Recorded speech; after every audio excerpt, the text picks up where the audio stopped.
Welcome to episode 10. This is our 10th episode.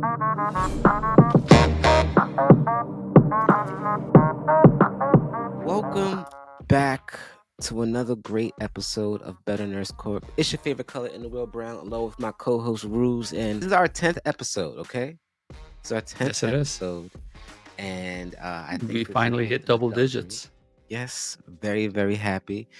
Something to celebrate, and we wanted to talk about something very important to the nursing profession, very important to the healthcare profession. And so I remember this one time, I was a new graduate nurse. I couldn't have been more than maybe 6 months into the profession. And there was a patient who historically did not like black nurses. Didn't like black nurses, didn't want any black nurses taking care of him, right? And so one day I come into work and, I get report, and the report was, I don't know what he's going to say because, he really doesn't like black nurses.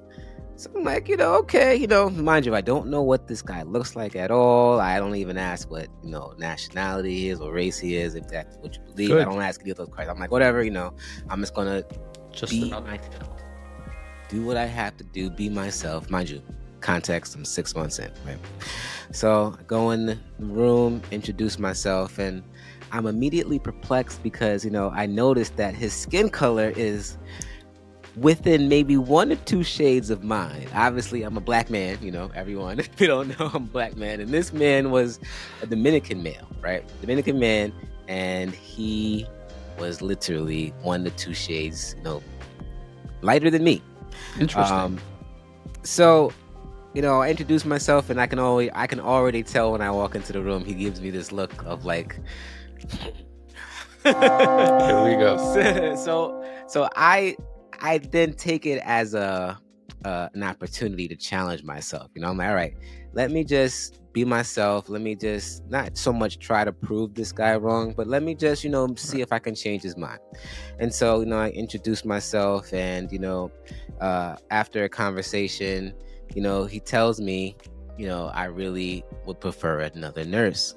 So I would have originally, I did want to, just oblige to him and, let that happen, go to my charge nurse and, change the assignment. But then I said to That's myself, the easy answer, right? yeah, that's the easy way out. I said to myself, you know what, let me push back a little bit and ask him why. So he says, they're just, he had these bad experiences, right? So he goes into tells me that, he feels like, the black nurses that he's experienced in the past were a little too rough. So I listened and I said, okay, all right. So I said, I do apologize for your experiences, but, if you give me an opportunity, I will show you that I'm not rough and I'm pretty good at what I do. Mind you, I'm only 6 months in, but, I still wanted to have that confidence and still, Good. I believed in myself enough to know that I Good. could at least try my best to change his mind. Right? Right. His medications, and I care for him. I have to turn him, I have to change him, and I'm being as gentle as possible, but I'm also being myself. I'm making him laugh in the process, and I'm giving him an opportunity to trust me while I'm breaking down his walls. And I don't know that I'm breaking down his walls until at the end, but I'm breaking down his walls to the point where he trusts me, right? And That's he's profound. comfortable with me, and I'm changing his perception, even though I shouldn't feel like I have to change his perception. I took it as an opportunity to change his perception of what black nurses are and how we handle patient care. And like you said, like we live in 2023. We're in this modern day society where we have numerous accounts of racism and prejudice and just stupidity, in my opinion. Superficial stupidity. Yes. It's not even based in any actual validity scientific of data. anything. Yeah. There's Right. just nonsense. And I just wanted to really just talk to you about where you see healthcare changing, and then kind of twisting, like, where do nurses kind of fit into the betterment of humanity and society, or do nurses even have any responsibility in terms of the Yes. betterment of humanity and society? I think nurses have a responsibility to establish a trusting relationships with their patients, despite what they might believe, despite the prejudices they have, despite the stupidity that they may believe. I feel like Yeah. we owe Sometimes it they don't to. even have to believe it. Yeah, yeah. Sometimes, so similar situation, slightly different. The patient was a black gentleman, Mm-hmm.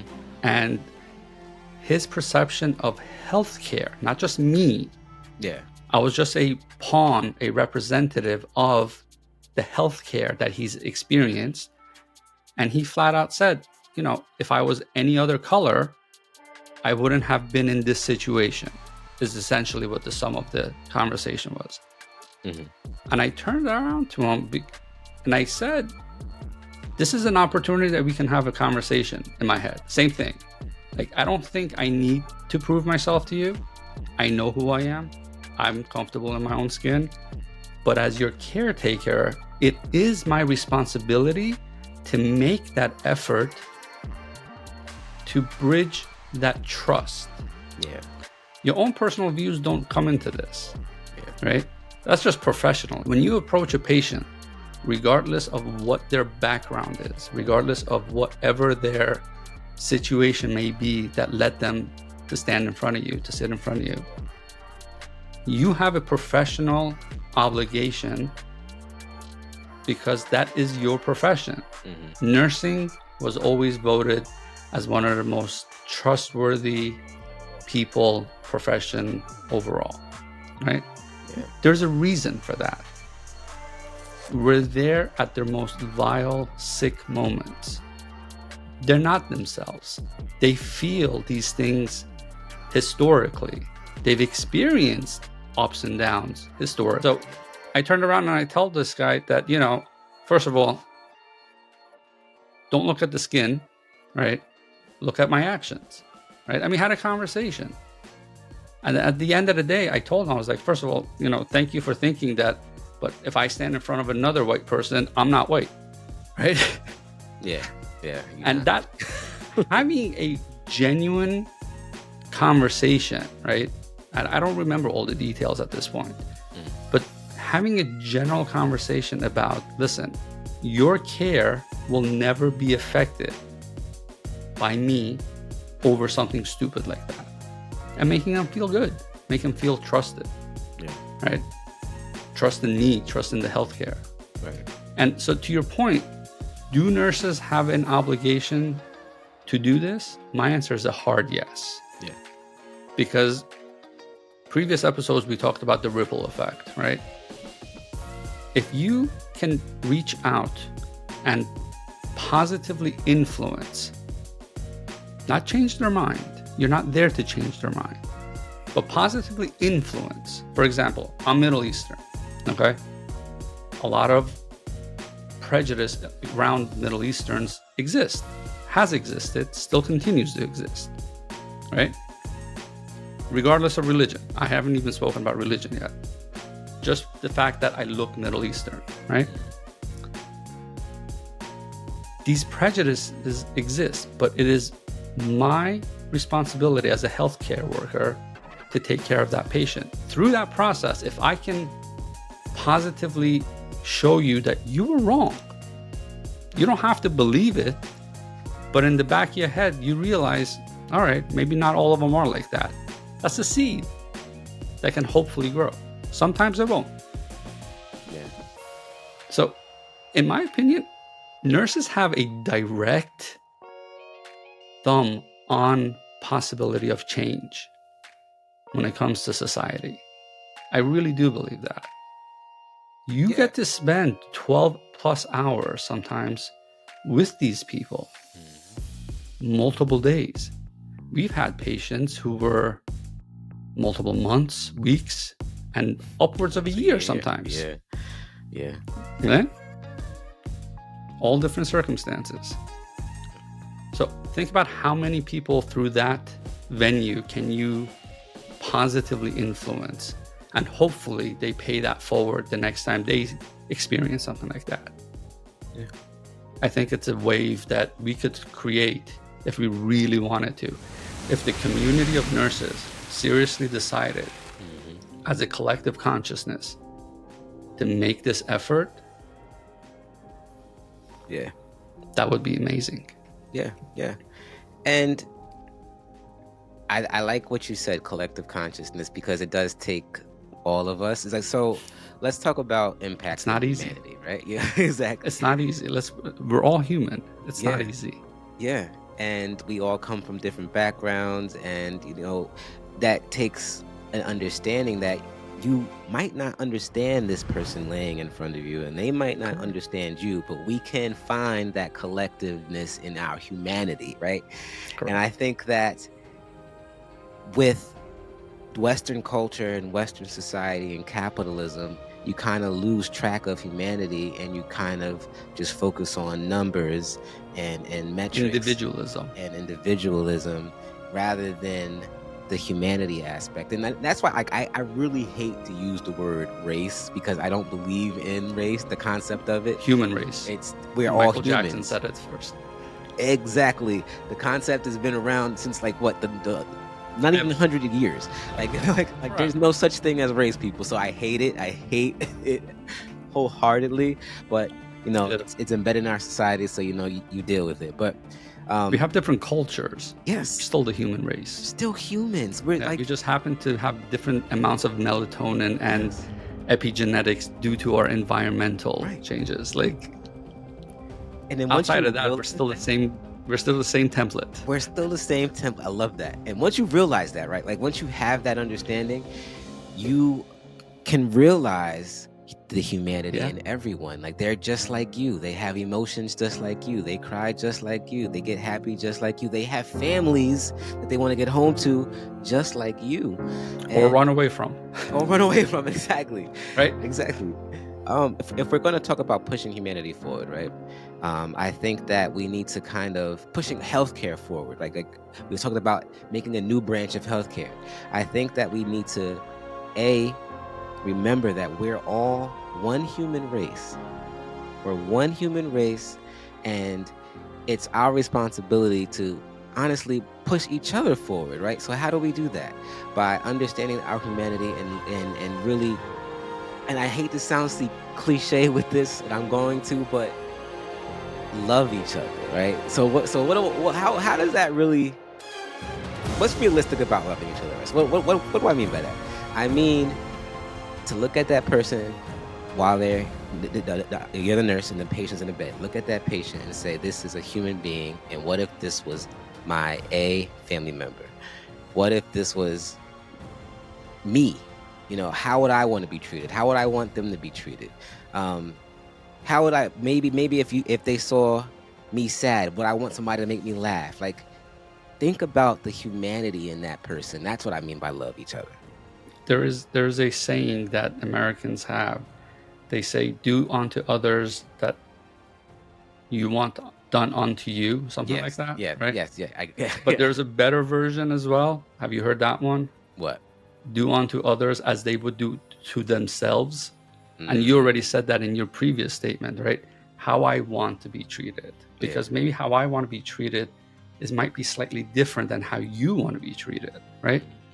We're still one human race, but we do have cultural differences. We have personal preferences. Yeah.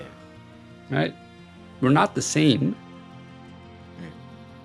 but there's a very strong commonality there. Yeah. To be human is one of those privileges.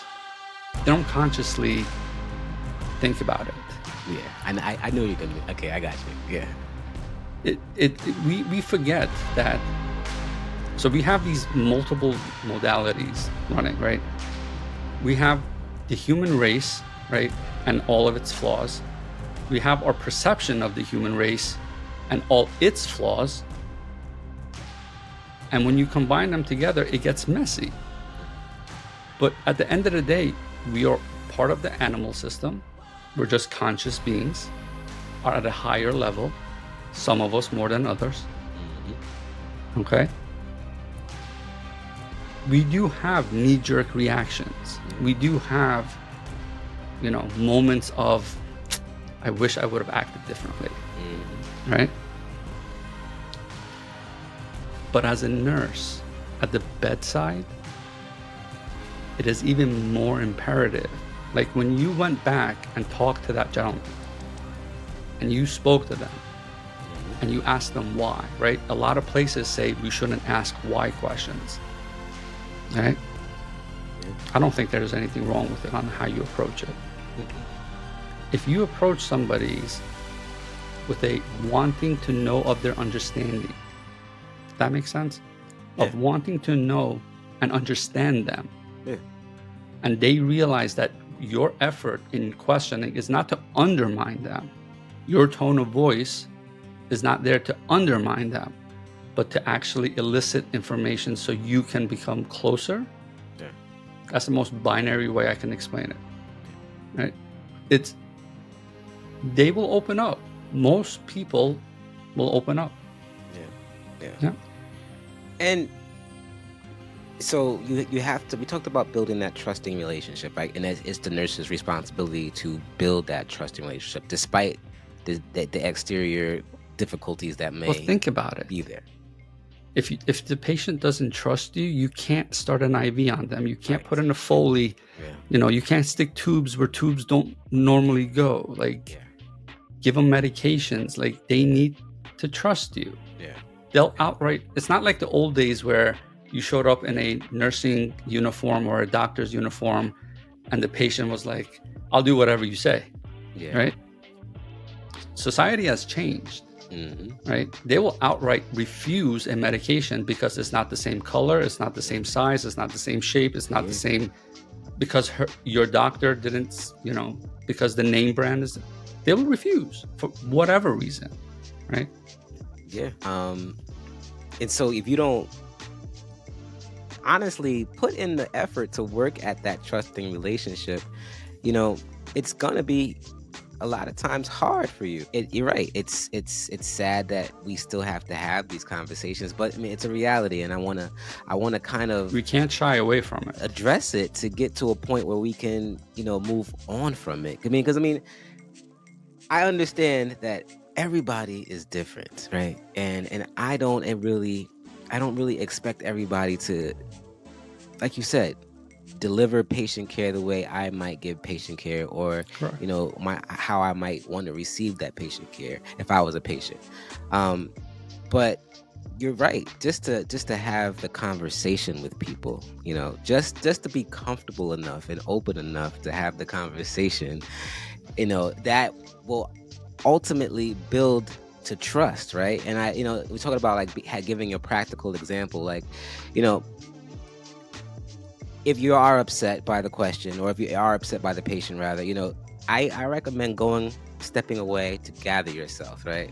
Right. Because you don't want to be emotional, because that's not going to build a trusting relationship, right? And you will be surprised on how quickly somebody can get under your skin. Yeah. With just not even like being rude or cursing, just their tone and their verbiage usage. Yeah. Right? Let alone the profanity and the irateness. You will be surprised on how fast somebody can get under your skin if all the stars line up, whatever it is that's going on in your own personal life, and then this happens. Just like that, they can get under your skin, and if you show a knee-jerk reaction, it's gone. Yeah. So I say it's okay to walk away, gather yourself. Yes. And tell them. Yeah, I need to walk away right now. I'm going to step out for a minute, collect my thoughts, come back. Yeah. That's perfectly fine to say under any circumstance, under any conversation. Yeah. They could be mid-sentence. Unless it's a life and death situation, I need to step out, collect my thoughts, I'll come back. Absolutely. Right? So when you're outside collecting your thoughts, first breathe, calm down, and understand that this is not anything directed towards you, right? Has I nothing think to do that's with you. one of the first things you have to remember. This is not towards you. Just like you said, these people are in their worst states. They're not in their, they're not the best versions of themselves, right? So they're not going to be the nicest. A lot of them are not going to be the nicest. Some of them are going to be downright mean and evil. And, honestly, I think of it as a game sometimes now. How can I get you Yes. to trust me? That was my version of it. I'm like, Yes. all right, Yeah. I'm mad right now. You're making my night a little hard, but how can I get you to trust me, right? I've actually said that to my patients. Yeah, I Like, think outright told them, like, listen, I think you've been riding me this entire night. I don't know why, right? But all I'm trying to do is make you safe. So how can I make this better and get a smile out of you? Because this isn't, this is horrible. And I've had these type of conversations with them, and it's been productive. Yeah, Right? it's As long as you productive because approach it. they're now aware. Because they might not be aware of what they're doing, first of all, because they're in their state. So now that you mention it to them, and you have to do it in a professional way. That's why you can't be angry or emotional. You have to do it in a way where you're calm and collected. Yes. Because, like I said, they're not themselves a lot of the times. So, when you do that, when you kind of push back in a polite way, in a respectful way. And you, just like you said, ask them why, they're now aware of their behavior and their contribution to the relationship at this point. And a lot of times it does work. So exactly right. You essentially come back with a clear head. You kind of approach them and ask them why, and you try to kind of figure out a way that you can build that trusting relationship. And sometimes that might mean what you said. Being direct. How can I make this better? Yeah. How can I? You don't have to ask why. You can say, how can I make this better? How can I, can I make this better? Yeah. And if I can't, by the way, can I step back for a second? Yeah. Because you said this a couple of times, I think. You said you apologized to the person. Mm-hmm.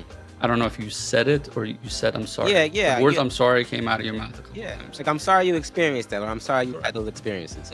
Yeah. So were you apologizing because you did something wrong? No, not at all. No. But what did that apology do for that person? Because it acknowledged that they had those experiences. It's not that I was there. It's not that I contributed to it, but it's an acknowledgement on behalf of all nurses, I guess, that they had that experience from another nurse, and that's what that collective consciousness. That's what that is all about. I don't want to say like we all act as one, but we in reality we influence each other. Exactly. If I rile up a patient and I send it your way,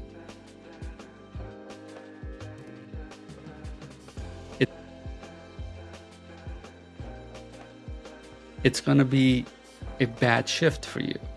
Yeah. If I give a patient a bad taste in their mouth, the next time they come into the hospital and they see somebody who might look like me, who might sound like me, who might dress like me, whatever their trigger point is, doesn't matter. Yeah. They go back to that negative experience. The human brain loves positivity and love, but what it loves more is anger, distraught, negative stuff. Why? Because biologically, that's the stuff that will prevent you from dying. This was hot, don't touch it. Ouch, that was painful. That was scary, I'm not gonna go into that cave. I heard a bushel there, I'm not going to walk that way by myself, right? Negative experiences, we remember. Yeah. So when you're in a hospital and they come across with a bad experience, you're at a disadvantage. Yeah. Right? So yes, we're all connected. We're not the same, but we are all connected. Yeah. No. Yeah. So, I mean, we talk about pushing humanity forward, right? And this is one of those ways that you can nurses kind of influence humanity. You take those moments where they're difficult, right? And you kind of flip them on their they're behinds. I was going to say something else, but you flip them on, they're behinds, and you make it a game, you make it fun, because this is your opportunity to change the world. Because you know what? I don't know what happened to that guy afterwards, but I'm pretty sure. I'm almost positive I changed his perspective on black nurses. I'm almost positive, and I could have given up, and I could have just saying, "Hey, I don't need this," and I could have just switched it out, and I've taken the easy way out, even though, it made my night harder. But it really Initially, wasn't at about least. me. It was about the overall good of humanity. And again, I don't want And to that was sound a subconscious thought at that point. I don't think you were thinking, let me Mm-mm. fix humanity by fixing this patient. I'm gonna fix him. I'm going to fix him. Yeah. It was that was my burning desire at that point. But in retrospect, yeah, I mean, I'm pretty sure that I changed his perspective. And Or don't at run least away from those implanted something that can turn into a positive thing, Yeah. right? That positive seed, it goes a long way. Yeah. I mean, and even your situation, like, there are a bunch of black people that do not feel comfortable and safe around non-black healthcare workers. I mean, My shade. Yeah. it just Yeah. and certain people might not ever understand that. But I mean, and we can go into the historical issues with that. But I mean, to make a long story short, just trust me, there's a lot of black people that don't trust non-black healthcare workers, and you might have to do a little extra to earn their trust, but it's worth it, because think about the seed that you're planting to everyone else. That patient goes home and says, you know what, I had such and such nurse, and this nurse was an amazing nurse, and they taught me so much, and they were white. And then everybody in their family goes, whoa. Like I'm pretty sure that happens to some people. I mean, and so I know you might not feel like you need to be this way or to go the extra mile, but nobody can force you to act this way. Yeah. Right?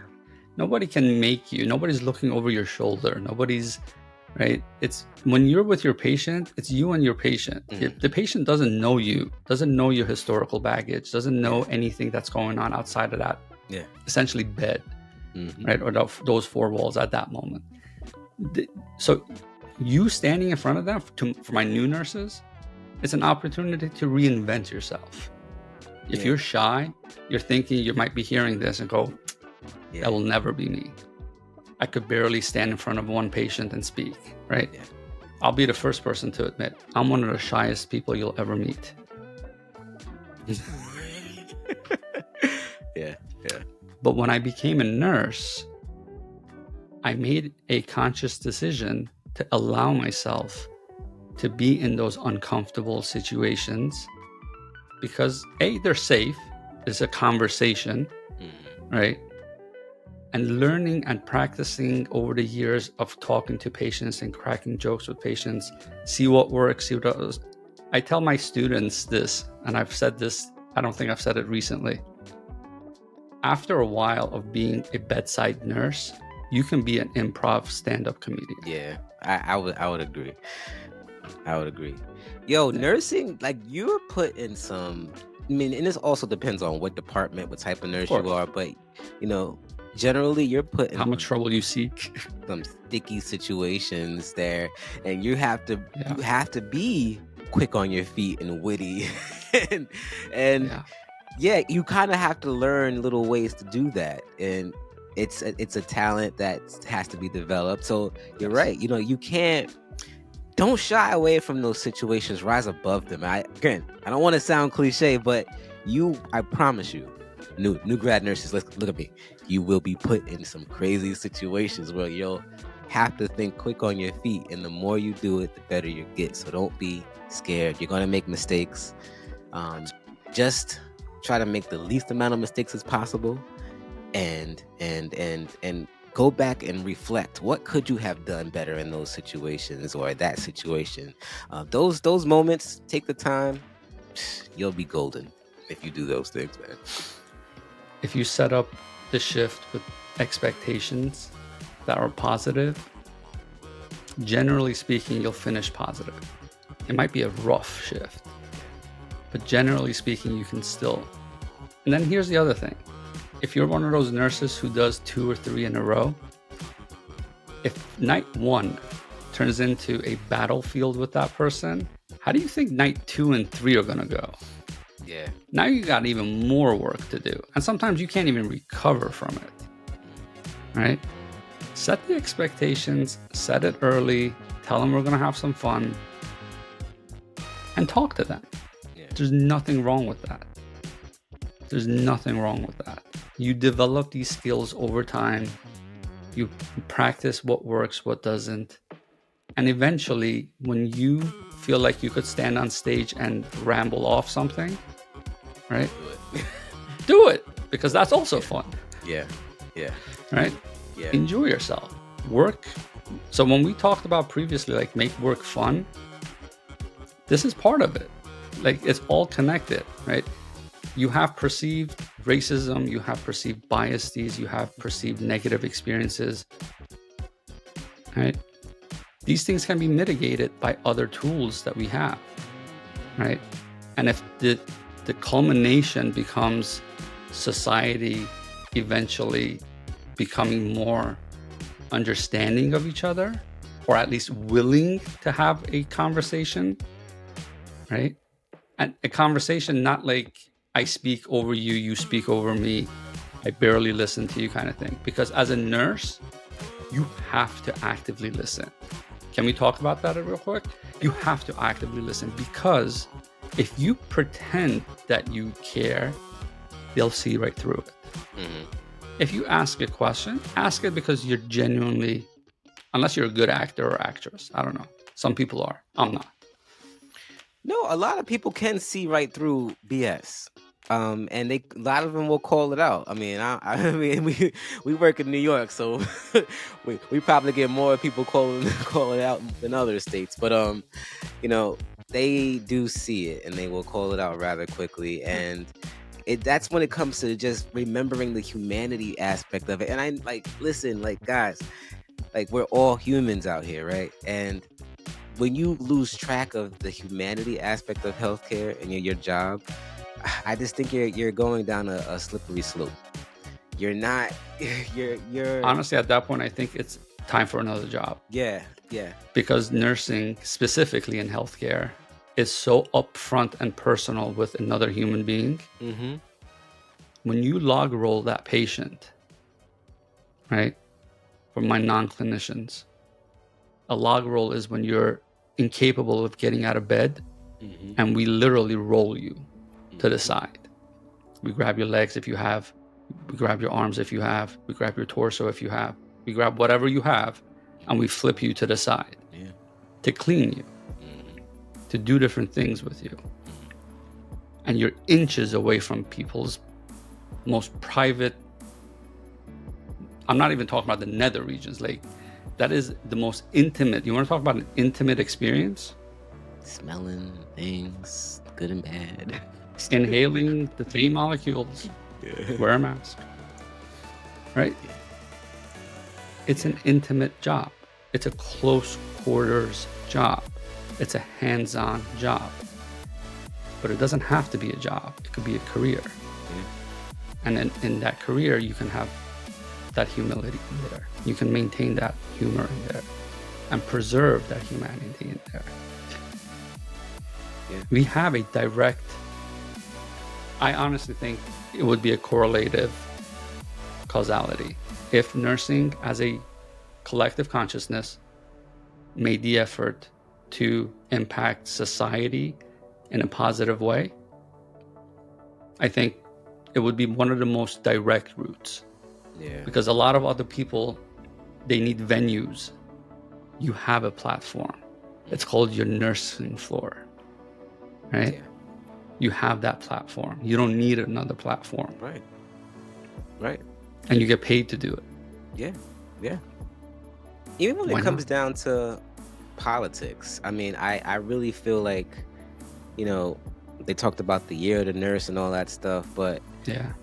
all that's great, But I think that we need more of an intentional focus on getting more nurses involved in policy changes as it pertains to healthcare because of what we just talked about, because there's a Yeah. need to push humanity forward, and we have so much time with our patients.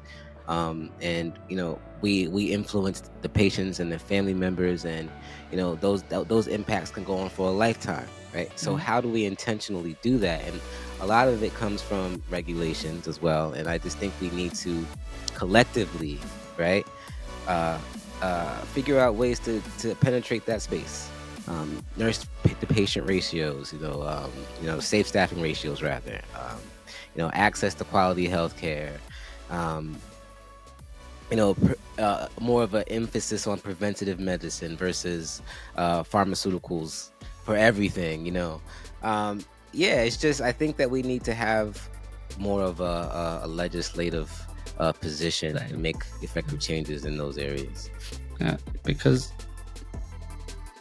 if you look at some of the other countries, and I'm not going to get into socialized medicine, but other countries who their government, because of their collective consciousness as a culture within that country, they see the humanity aspect of it. They don't see the color aspect of it. Yeah, They and the understand value that. of it. Yes. Exactly. Right. So they make a collective consciousness that, hey, at a very minimum, this should be the expectation, right? Whatever it may be. We can do the same thing here. We don't Yeah. always have to be talking in such extreme terms of, socialism, socialist medicine. No.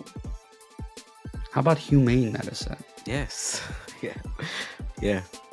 Yeah. Right? How about humane healthcare? Yeah. Yeah. Absolutely.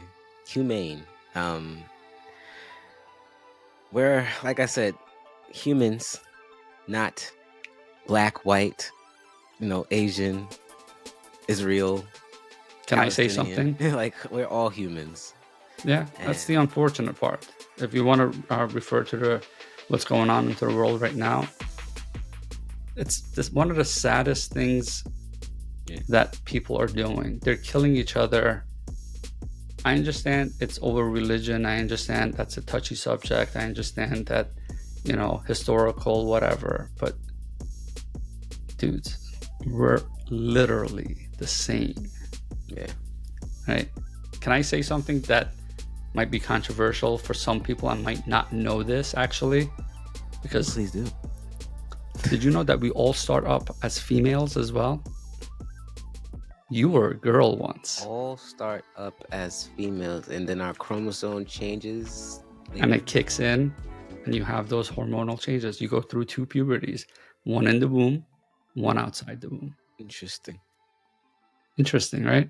Interesting. Yeah. Yeah. Yeah. So that leads to other things, and it brings it back even more so to how close of a species we are, Yeah. right? How singular in that aspect we are. Yeah. So why not have that self-preservation and enjoyment, Yeah. right? If you're doing good, I'm doing good. Right. If I start struggling over time, eventually my struggles might spill over into your. Ain't no might. It will. It will. It will spill over. And until we realize that, right? I don't think we're gonna make any changes. Until we have these conversations, and until we, you know, honestly, I wish some of our politicians would have these types of conversations that you and I have out on, like, on TV with the yes, public, yes. right? But it's too political though. That I don't. The answers I don't wouldn't think even they're be strong genuine. enough. Hmm? I honestly think that they're not strong is not the word. They're not confident enough to be able to do that. Yeah. Seriously, I Because don't they're think so they're concerned about, I guess, losing their political advantages or financial advantages that they just, yeah. But you can't have a real legitimate conversation and really have this heart to heart right. when you're at that level. That's why I think that it's really us to push these changes going to going into the next 100 years. And I keep saying 100 years because I'm genuinely curious where the heck we're going to be at in the next 100 years as a I'm so humanity. mad that I'm gonna die. Oh man, I just want to I'm so mad. Like when I realize like how much potential the human race has and how much in my lifetime, right, I've seen changes. Yeah. I can't, like, I am so excited for the next 100 years to see all those things. Yeah. And when we get there, it could be one of two things, because that time is going to come and go whether we like it or not. Right? That time is going to come and go whether we like it or not. If we put in a little bit of effort every day today, our kids, our grandkids, our world, right? But nobody cares about that because I'll be dead. Because we won't see it. Right? See it. But that's the humanity aspect of it. That's the greedy part. Although we won't see it, we still have a responsibility to make it better. Do we though?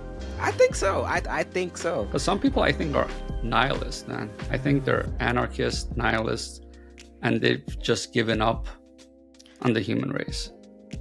And I understand why, because you know me and you talk, and I have my moments where I'm just like, yo, We've all been there. But I mean, I always go back to the civil rights movement, and I think about, they could have just said, hey, this will never happen. They'll never let us into society and treat us well and give us access to everything that we need to, be the best persons that we need to be. So, but if they would have did that, if they would have never fought, where would I be? I probably wouldn't be here talking to you guys right now. I wouldn't be a nurse. I would be, So I think about that, and I think about, yes, we owe it. I know I owe it to the people that will be able to enjoy it in the next 100 years. And this thought is not new, right? This isn't like new age anything. No, these are thoughts that have actually occurred thousands of years ago, even in civilizations, in and around Jesus's time or before that, right? There have been ancient civilizations where women equal rights was there. Maternity leave with pay was encouraged in there. There was no slavery. There was no, yes, there was war, there was famine, all that crazy stuff that comes with the ages back then. But they actually had in law form these things then. So why can't we have it back? It's up to us. We can have, that's the thing, we can. It takes us to do so. It takes us to fight for it, which it shouldn't be a fight, but it is. So let's fight. Let's do what we have to do. And that fight can be at the bedside with a smile. There we go. That's what it is. Welcome to Better Nurse Corp. Bam.